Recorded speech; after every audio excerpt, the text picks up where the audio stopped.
Obedience is an unpopular word nowadays, but the artist must be obedient to the work, whether it be a symphony, a painting, or a story for a small child. I believe that each work of art, whether it be a work of great genius or something very small, comes to the artist and says, "Here I am, enflesh me, give birth to me." And the artist either says, "My soul doth magnify the Lord," and willingly becomes the bearer of the work, or refuses. Madeleine L'Engle.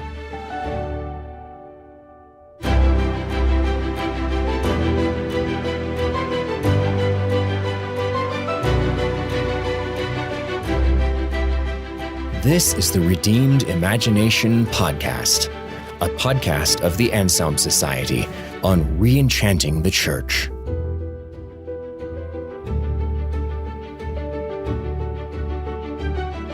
Hello and welcome back to the Redeemed Imagination Podcast. I'm Brian Brown and I'm here with Lancia Smith and Matt Burnett.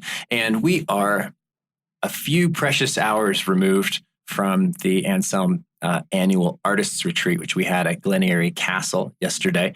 And we've been sitting around sharing stories, and it really was an amazing day. And there's so many things that happened that I think are worth sharing with you. So we figured we would just let you in on our conversation. And I think a good place to start is with Lancia's talk, which kind of gave birth to a few follow-up conversations, some of which were straight out of her talk and some of which seem to have been bubbling up from a couple of other people independent of the talk, and things were added to it. So Lancia, could you start off with, there was this one particular point that seemed like it resonated with everybody. Can you talk about what that was for starters, and then kick us off from there? It's always an interesting thing when you're giving a talk and you have points that you really want to try to find creative ways to get across to your audience.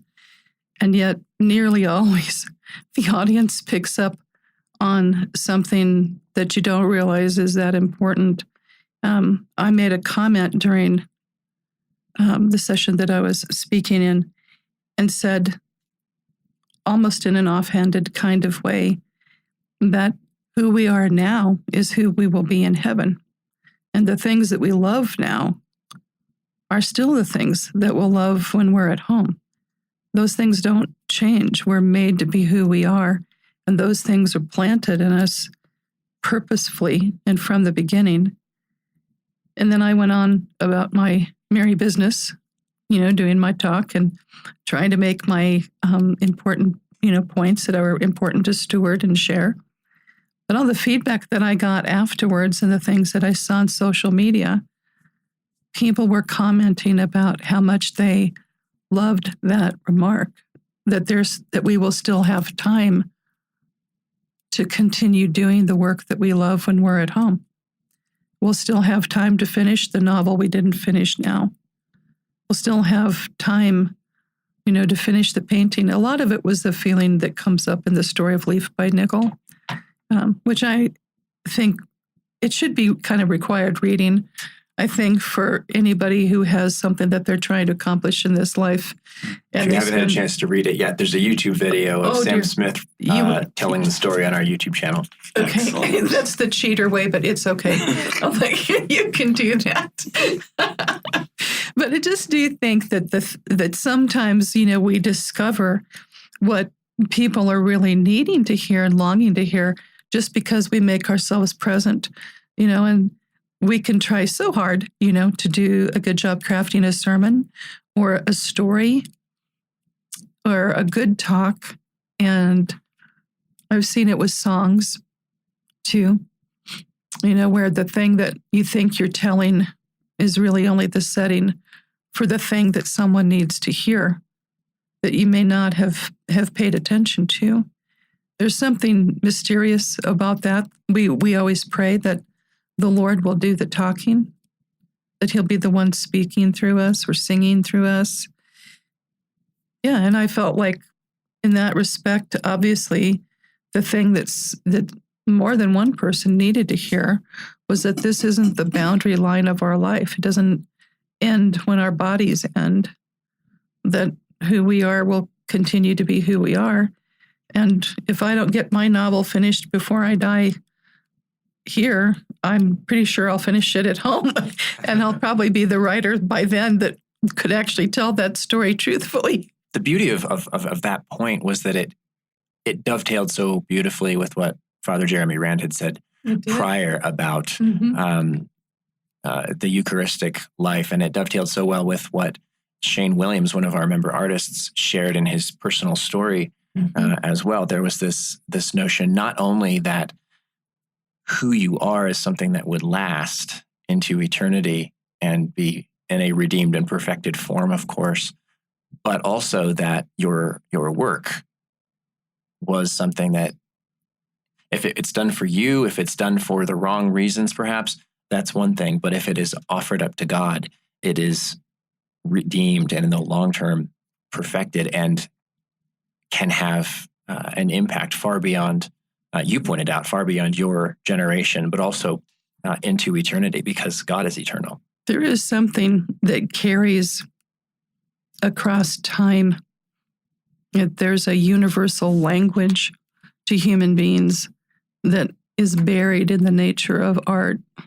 Art is in the broadest sense, so it would be literature and music. Think about the things that we love by Beethoven and Bach.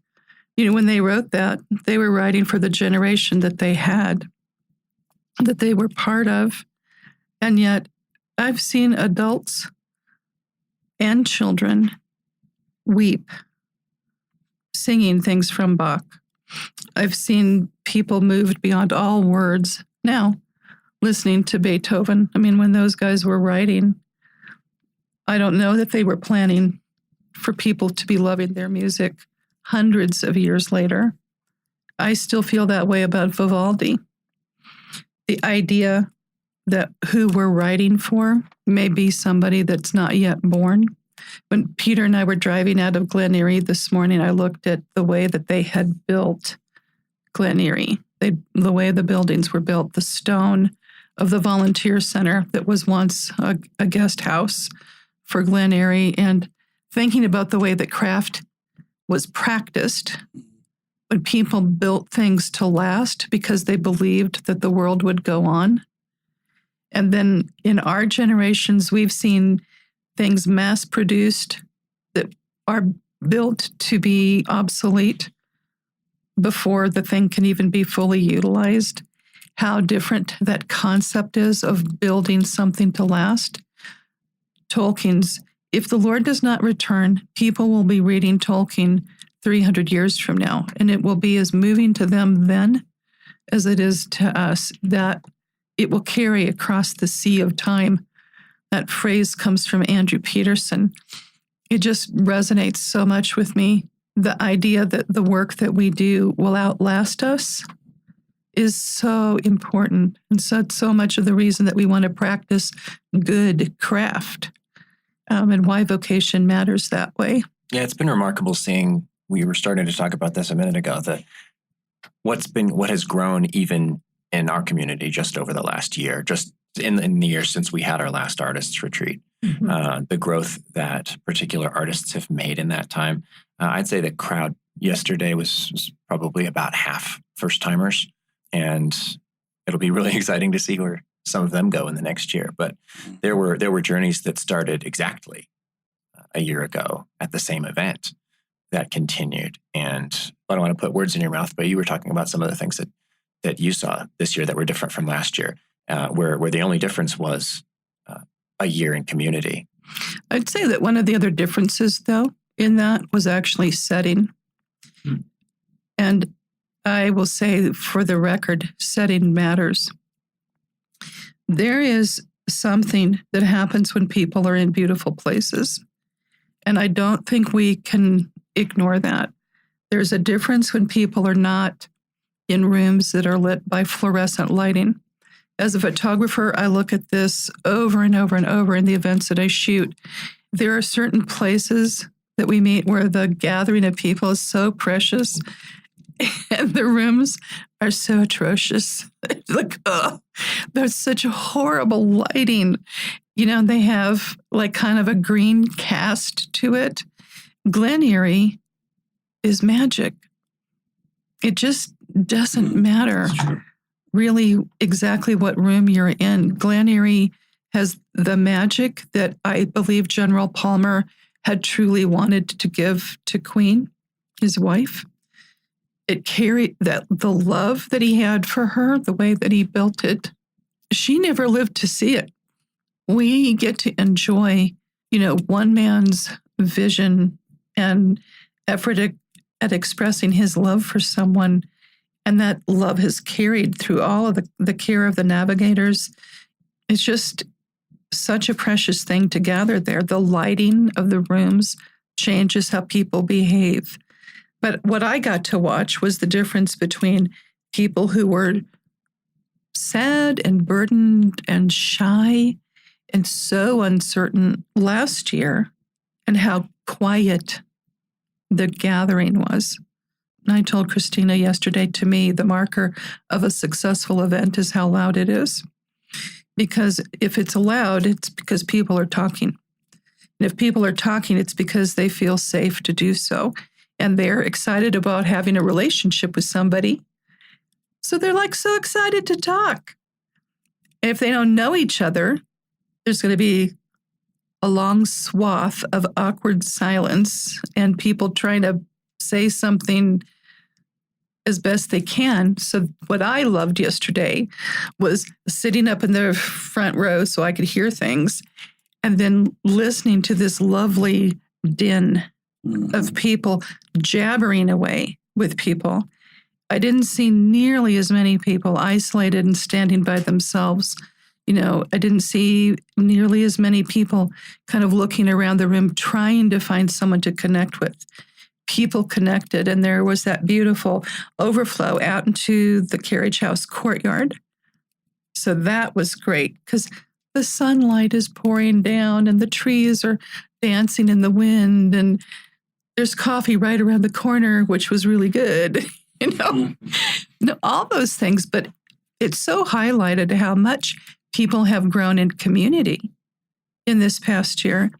I remember telling Peter, when we left, I said, all the seeds that Brian has been planting are little sprouts of trees coming up now, and all the ways that Matt has prayed over this, Father Matt, and watered that in the way that Christina has grown. Everybody has grown. Mm-hmm. That's the beauty of watching it, is this whole new grove, of art and people who are growing into their calling. Yeah, it was mesmerizing. It was like watching the leaves coming out on the trees in Lothlorien. That's gorgeous.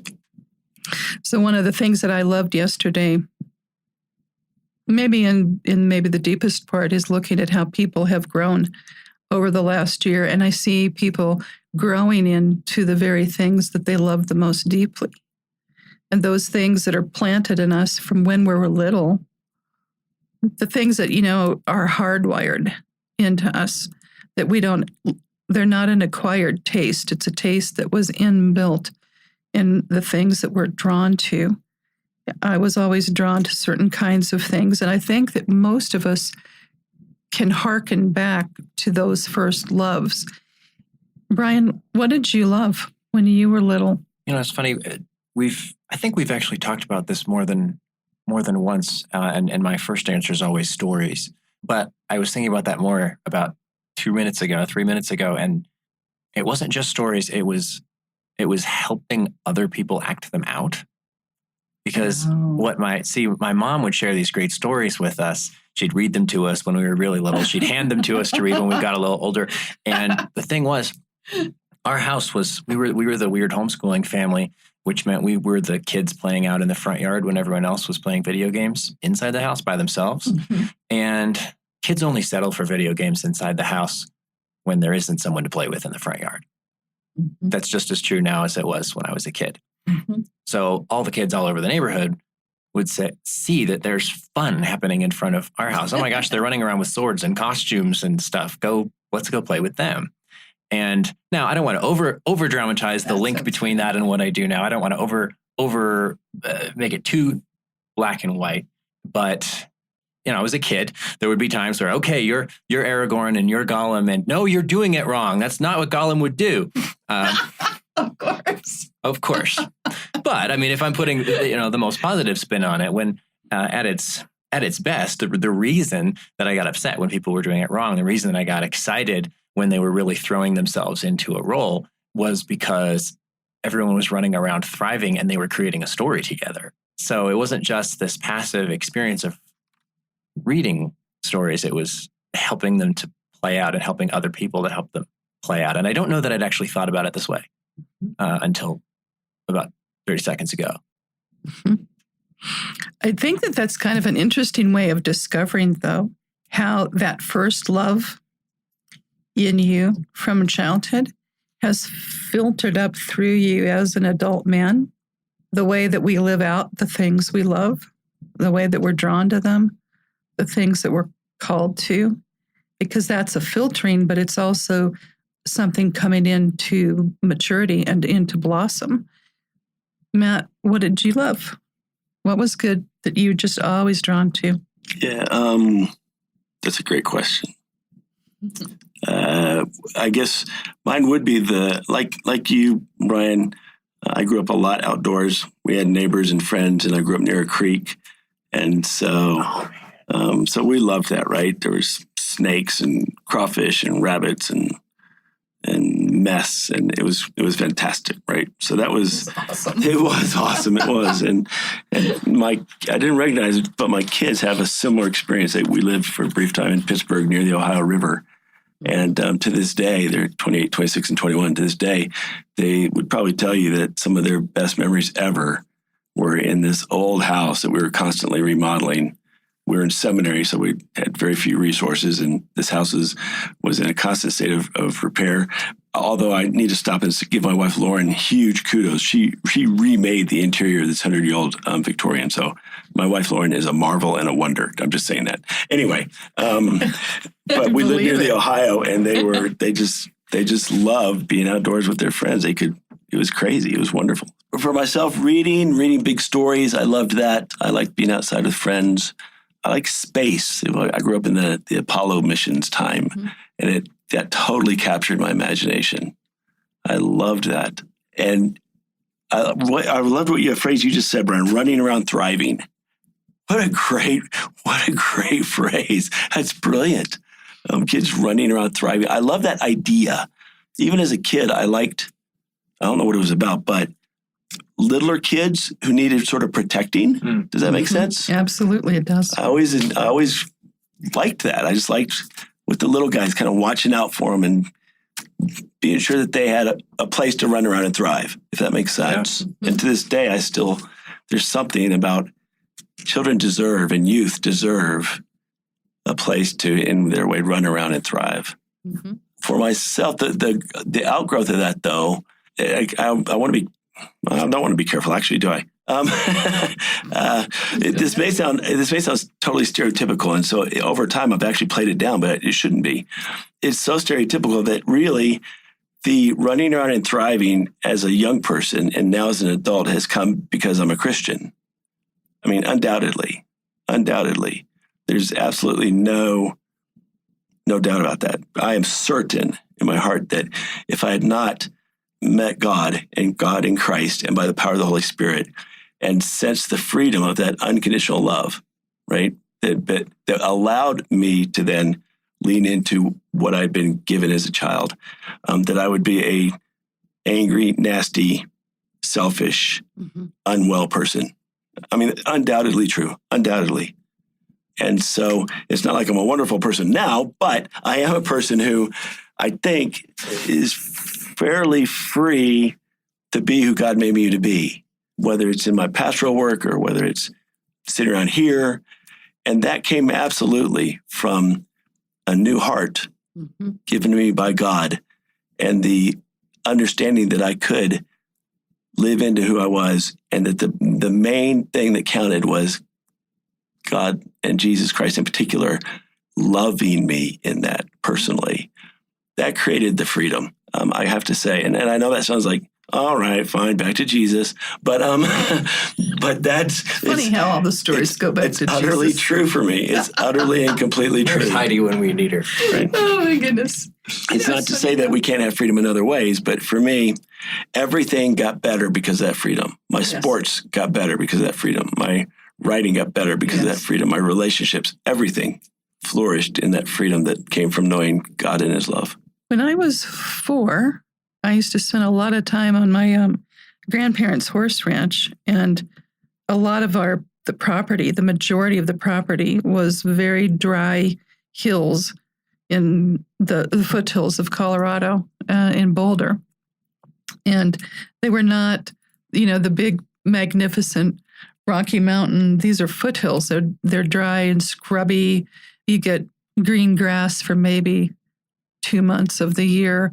I don't remember them as being places of visual beauty in any way, but what I fell in love with was space, not space in the heavens, but the spatial freedom where there were no houses.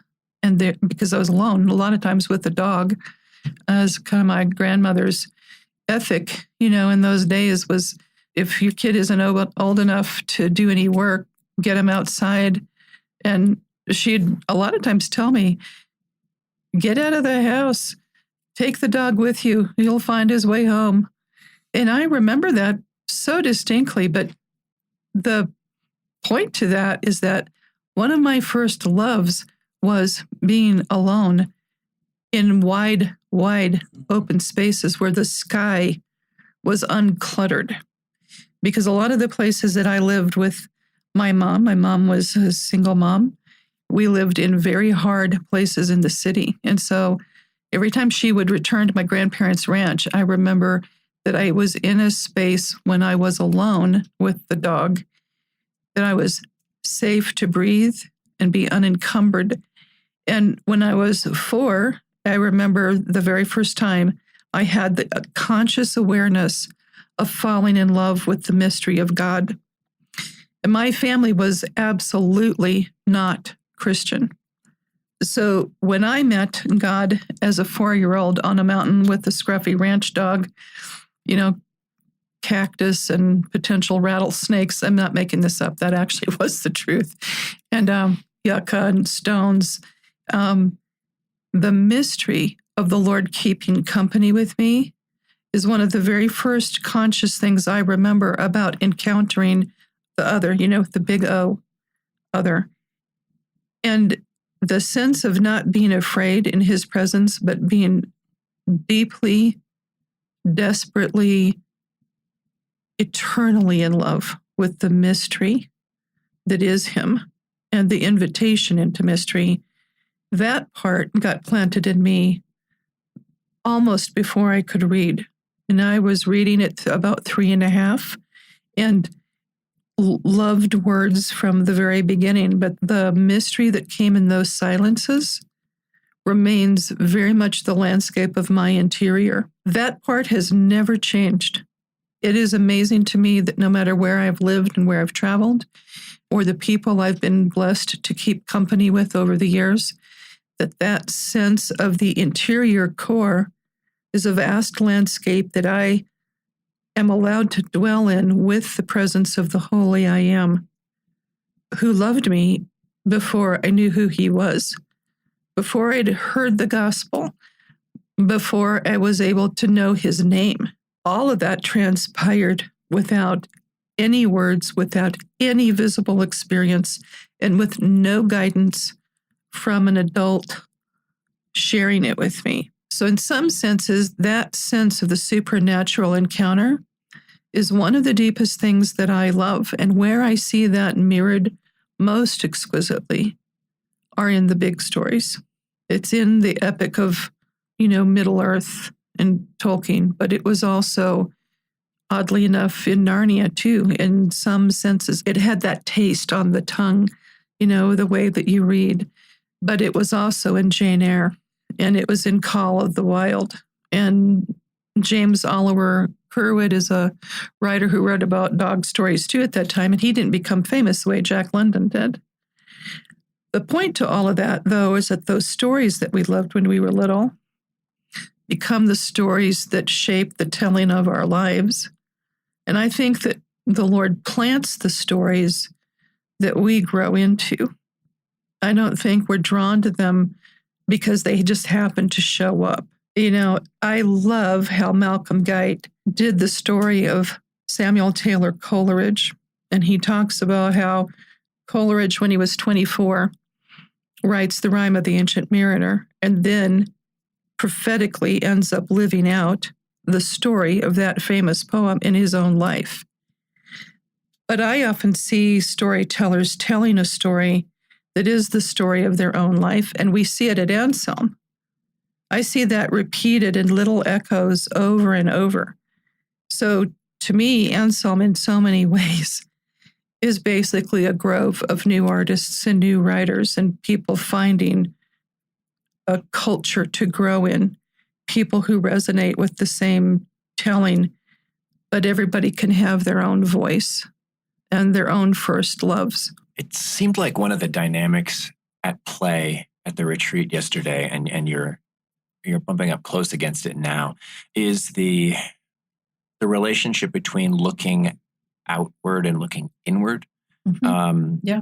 When it comes to questions of identity, who am I and what am I supposed to do? And you can even see on a theological level, you can see a little bit of a distinction here in a Protestant versus a Catholic. Aesthetic Catholics, you tend to hear more of looking outward. You see this in Dante. You see this in even terms that you hear in a Catholic context, like the beatific vision. You're supposed to gaze on something outside of you in order to fully grasp the context of who you are. In Protestant circles, and it's not binary, but in Protestant circles, it's more common to have a notion of looking inward. And you've alluded to that a fair bit in the last few minutes. Of course, you can go to the extreme with either one. You can look outward so far that you're constantly wondering, well, wait, I know who God is, then who am I? But on the flip side, you can look inward so much that you define everything by some misguided sense of who you are at the expense of everything else. Oh, I have to be true to myself, even if who I am is a terrible person right now. What do you guys think about that? The interplay of looking outward versus looking inward as we sort through who we are and what our role is, what our vocation is, what our calling is. It is the saying, when you have a hammer, everything looks like a nail. So I want to take the stuff I've got going in my head and maybe actually answer your question instead of just saying what's in my head. I think that interior peace is so rich and so deep. It's something that marks Augustine's work, actually, is this recognition that in his training, the verbal forms, the strict verbal forms, as well as the life of sex and prestige, like from his dad, were the things that could not and would not satisfy, right? Even when, as a speaker, he had a high level of expertise and ability, eventually he came to understand or to believe that there was an interior peace to it that was so much richer. And yet, at the same time, he was a man who didn't sort of, and I'm not making a statement on ascetics, but who didn't retreat from the world. He preached multiple times a day. He led worship multiple times a day. He was utterly engaged in the culture and the people around him. And so I think there's that great interplay there. And the mysteriousness launch was beautiful. I was very blessed with an early mentor when I first became a Christian who I knew nothing. I was like, I didn't grow up in a Christian home. I had no idea what was going on with this whole conversion thing with Jesus. And I was clueless. So I said, what faith? Jesus, what? I love Jesus now. I love the Bible. I know that, but I don't know anything else. And so he handed me the Confessions. I said, all right, cool, whatever. And some John Stott. But I had no idea. So I was like, great. He says that it's good to read, so I'll read it. And then I said, prayer. Tell me, I talk to Jesus all the time, and I love it. And it's great. And he talks to me, I think, and all this stuff. Give me a book about prayer. And he gave me Teresa of Avila's Interior Castle. And so it's too bad you had to start with such shallow. I know, such crummy stuff. stuff. Oh my goodness. Oh my goodness. And they had no idea until in retrospect, right? The things you were giving me were these staggering classics and nice. And I loved them. But it was interesting that sort of Jesus was very real to me and became mysterious. It was a different sequence than yours. And then from Jesus went into these sort of deep places of whoa, and God himself and the cloud of unknowing and other things. But it was Jesus that was the touch point. It wasn't sort of the sense of mystery that I then realized had to do with Jesus. I'm just saying there's a different sequence in my experience. But it was Jesus who took over my life. And then as I began to know and love him, realized that, holy smokes, there's a lot of mysterious stuff going on here.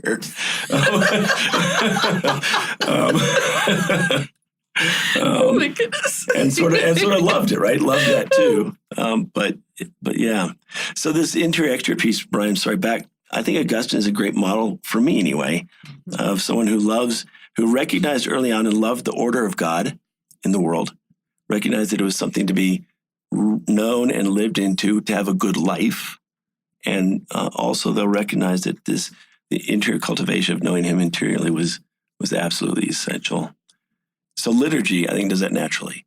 At its best, it cultivates this deep place, interior place, right, with exterior forms. And at its best, it's filled with, anytime we worship, we know we're encountering the living God, and it's filled with this interior, and I'll say imaginative piece that fills the liturgy with this deep and rich and personal encounter with the living God, right? And yet also has these exterior pieces that guide us there. So that's one of the things I love about worship, is this interior sense of meeting the living God personally and expansively, right? And yet through this sequence of words and prayers and word and table, especially as our pillars. I don't know if that's getting at what you're looking for or not, but if not, guide me to a better answer. Starting to. Lancia, what do you make of it? Rephrase the question. Relationship between looking inward and looking outward as we think about who we are and why we're here. Because you very articulately talked about looking inward and looking back, having this sense that there is something called you that's been there since the beginning and since before what you think is the beginning. And that will be there forever. On the one hand, there's that. On the other hand, there is a reality that is much bigger than you. And there is God and the work of God and the plans of God. And one of the plans of God is to change you over time. So if you look too hard at either one of those things at the expense of the other, it seems to me that you run the risk of either heresy or, at any rate, driving yourself in an unhealthy direction where you're missing part of the picture. So I'm curious what you think the dynamic between those two things looks like. I think the dynamic probably is different for different people and in different seasons of their lives. Because I think that the Lord has planted in us something of what we would call a supernatural, natural orientation. Somehow there is something spiritually magnetic in us that points true north, unless we're so broken that our compass doesn't work anymore. Most people, though, know that there's a gravitational pull toward something that they're drawn to. And it's a force in their lives that pulls them toward the fullness of who they're created to be. I've seen people fight against that. I've seen that a lot among, alcoholics and addicts in particular, where the war really rages in very graphic kinds of ways. I've seen some people start their lives out being very outward focused who later become inward. I've seen the inward ones, as they've grown, become outward. And my observation, I guess, about that at this point is that when the Lord's work is in play with us, and we've allowed him to enter in and do the work, we're being moved toward an intersection between inward and outward. And I think that the point of the intersection actually is where we stand in the place of stillness, where inward and outward touch. And I believe that is a real place and a real state of being. C.S. Lewis kind of touches on it in his little essay called Meditations in a Tool Shed. And I think about this very frequently, about the difference. He describes being in a tool shed with the door shut and light is filtering through a crack in the wood. And He said, if you look straight at the beam of light coming in, you can see all the dust particles. This always reminds me of Augustine. And you can just see this in your mind's eye. Light coming through, and you're in a dark place, and all the particles sparkling. And he said, the difference is that you can either look at the beam or you can look along the beam toward the light where the light is coming from. And that's one of the ways that people are marked.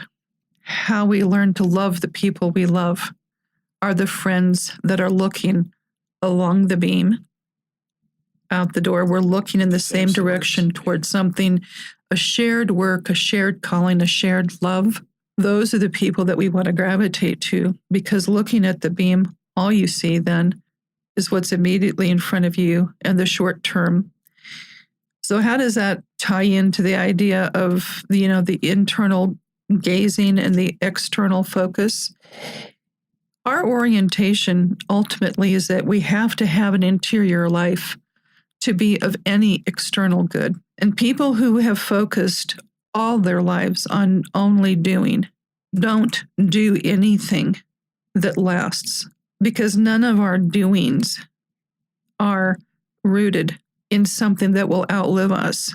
If we base it only on social activity that has no interior life, it would be a hollow tree.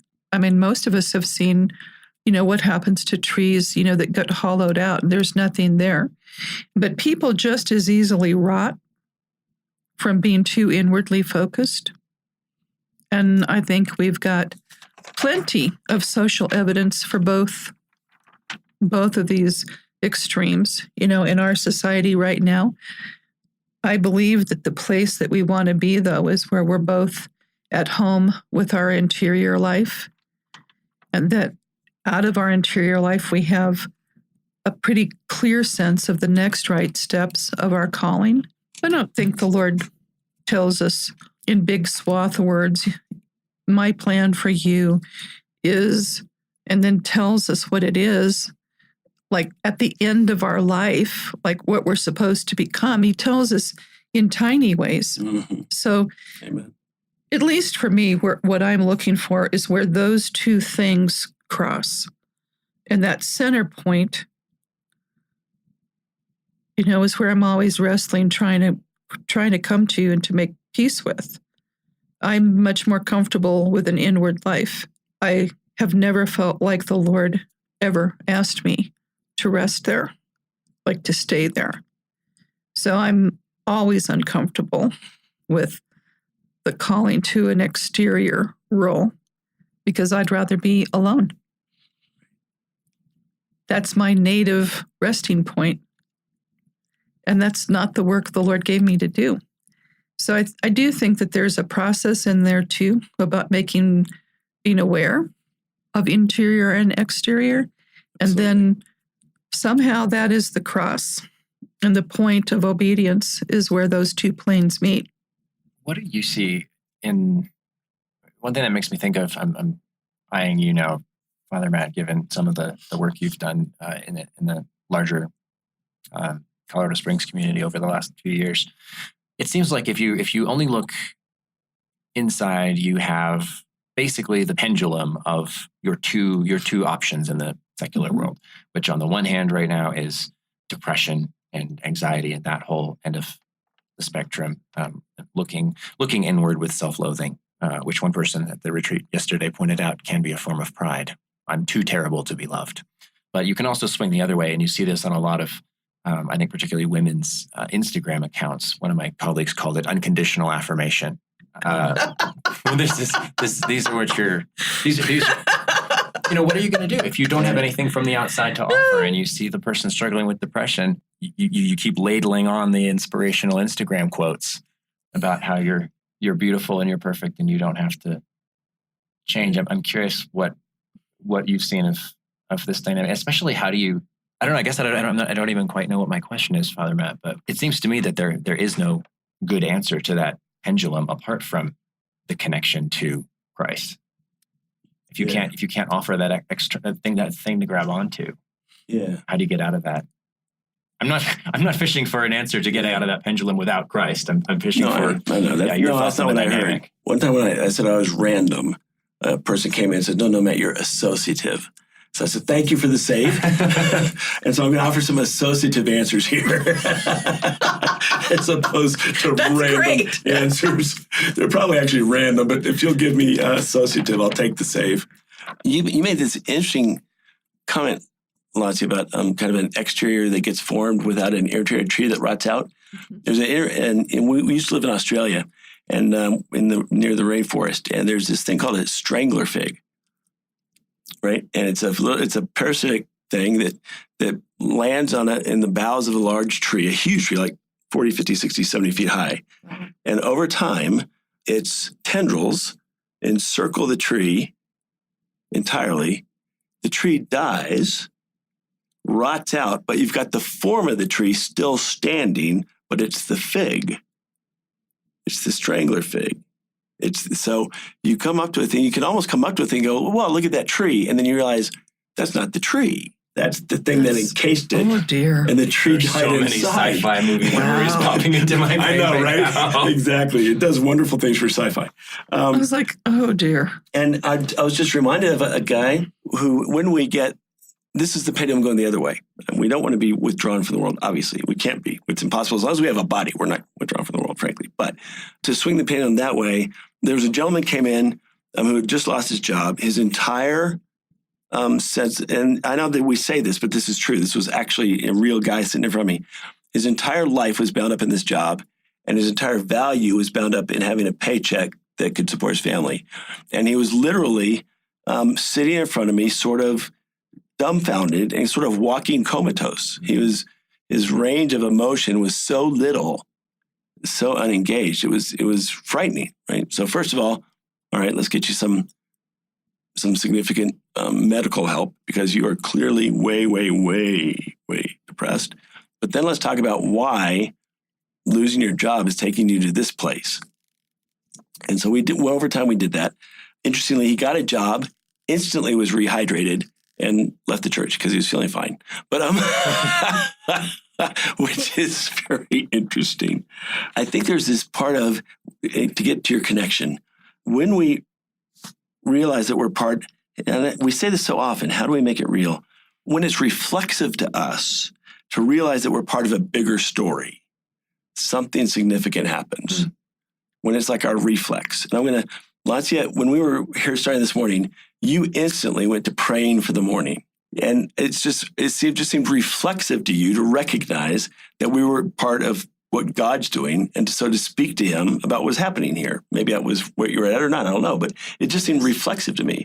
We just came back from Rwanda, and that's an absolute mark of the people we know in Rwanda. You don't do anything without praying, right?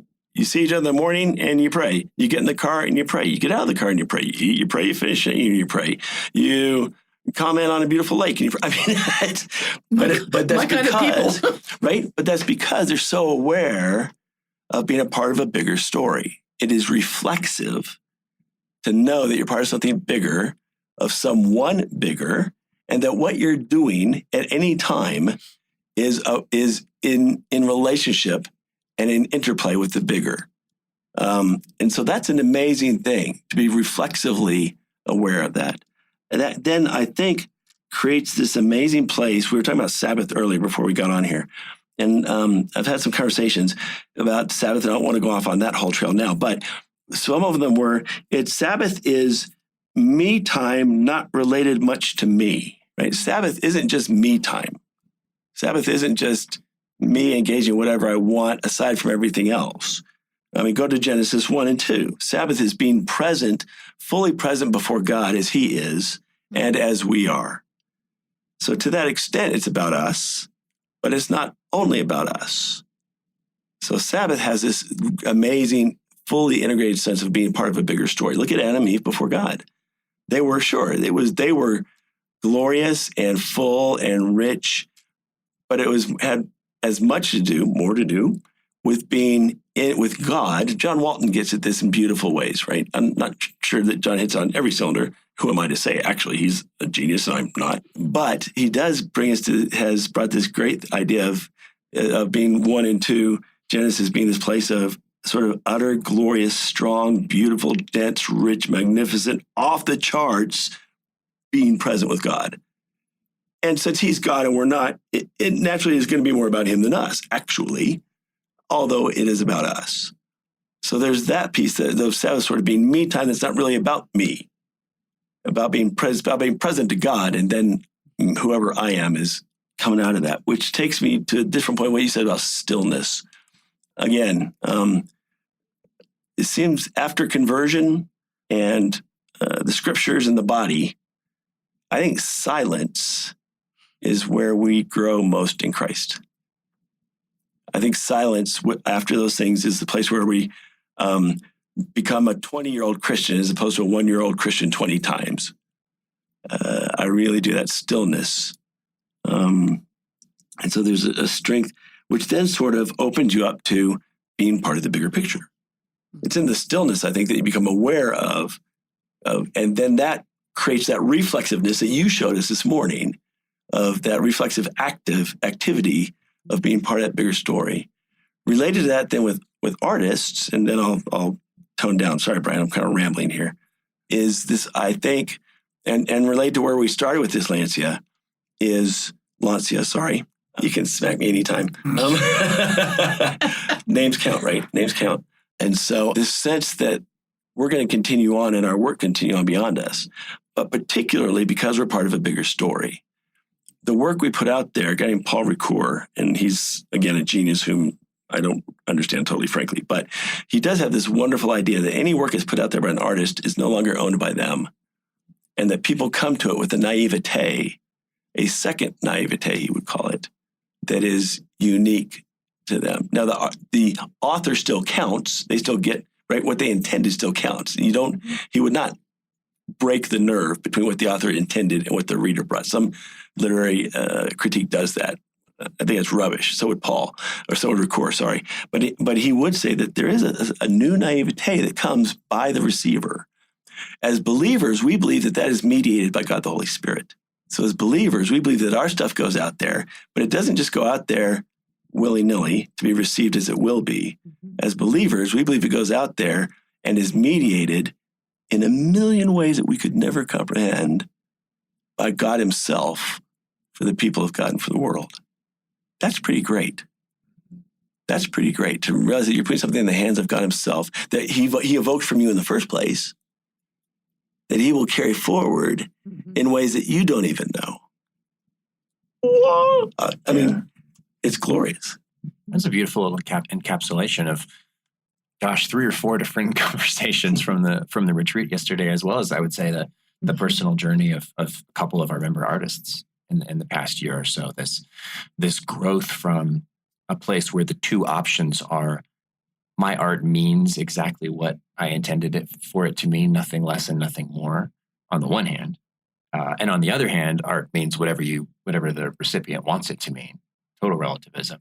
And in between, the truth that I think you miss if you only have sort of an originalist way of looking at a piece of art on the one hand, or a relativist on the other, you miss the larger reality that there is something about you, that you said this, Lancia, yesterday, that you and only you can produce that thing that God has made you to do, exactly the way God has made you to do it. And there is something that you meant when you were doing it. But in offering it up, you are giving it, if you do it right, you are giving it to God to be bigger than what you meant. We saw this at Christopher Orr, one of our member artists, had a gallery opening a few weeks ago, and many dozens of us were there, and we were having conversations with him, and he was learning things about his own paintings. And he's smart enough and humble enough to do that. He was learning things about his own paintings that he hadn't meant to put in there, but that by the grace of God through the Holy Spirit were in there, and he recognized they were in there. Someone looking at his painting would say, "Oh, I see this in it, or it speaks to me." And sometimes he would go, "Oh, okay, that's what you see. That's okay, whatever." But other times he would learn something new about his own painting. That's cool, because he was willing to offer it to God in that way and let it go to work. That was a really good example of serving the work. In that sense of what that means. And I think that where I wish that we could go as we look at that idea of serving the work, is looking at the fact there is in fact a bigger work that is bigger than us that we are here to serve, but it's not impersonal. My issue with that original point of origin about serving the work has only ever been in the connection to the fact the description was about you feed the lake. What was that line from again? It's from Walking on Water, yeah. Madeleine L'Engle. And there's for our listeners, that is a marvel and a wonder. If you haven't read Walking on Water, yes, do not walk. It is essential reading. Essential. So, having said that, where I have taken issue is the fact that I know that the origin of beauty is in a person. It's not a platonic form that is impersonal. It's not from a lake in the universe that is the collective unconscious, which I do think is in fact an actual true phenomena. I'm not saying that I don't think that there is something that people can know collectively in our unconscious thinking, because I think that is true. But when we serve beauty, we are serving a person with a capital P. He has names. He has feelings. He thinks. He has a will. He has purpose. He chose to take a body. This is not an idea floating through unformed space and we just randomly pour our meaningless little selves into serving something that is not a person.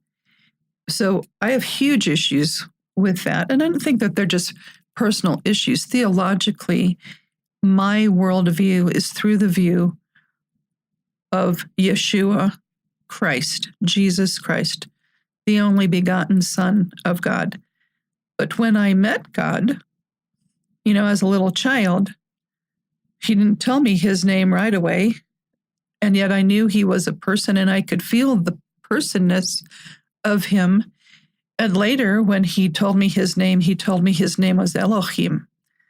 And to this day, when I'm in prayer talking to him, and we move past Almighty, Lord, Righteous One, Holy One, and sometimes those are names that I use in prayer.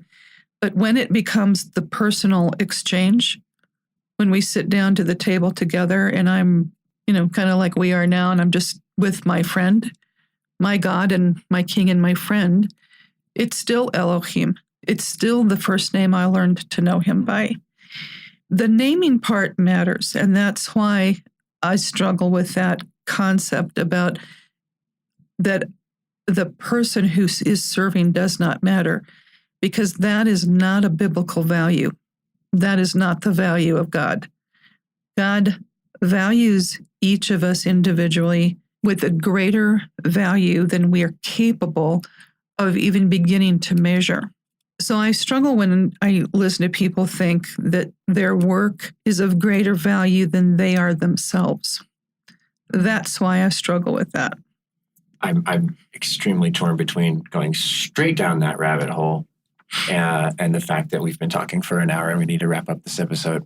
But sorry, that was a rabbit hole. But maybe we can carve it out somewhere and go save that for some other talk.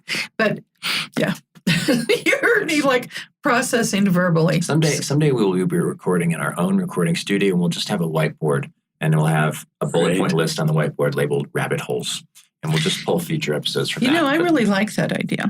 Yeah. Well, I will say one thing is sometimes when you talk with friends, you actually get to form your thinking better than when you're thinking by yourselves. Sure. I always end up learning from these exchanges as much from you, but also I learn something because I have a reason to say those things that we think. I want to just throw one thing in to use, somewhere in the course of all this. When we talk about the intersection between the external and the internal, And Matt alluded to this also when he was talking. The thing that is so persistent about God is that he rarely does things in a dualistic way. He usually gives us a dualistic approach, and then he gives us the third thing that is the real thing. If we take the external and the internal, and that intersecting point, is the point where those two things cross, the result, actually, when you're really doing that, is that you move upward.